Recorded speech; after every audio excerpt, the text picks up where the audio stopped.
এভাবে কখনো কি ডিম দিয়ে মিষ্টি কুমড়া রান্না খেয়েছেন? দেখেন তো আমার দেখতে অনেক সুন্দর হয়েছে। একবার রান্না করে খেয়ে দেখবেন কিন্তু।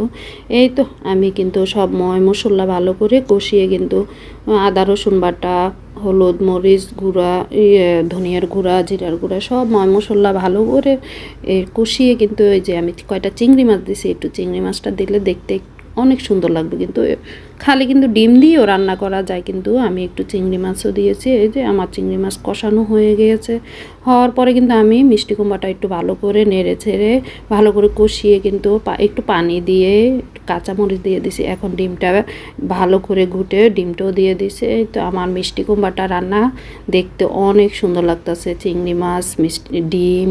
তারপর আমি এই যে ধনিয়া পাতা দিয়ে একটু ভালো করে নামিয়ে ফেলবো।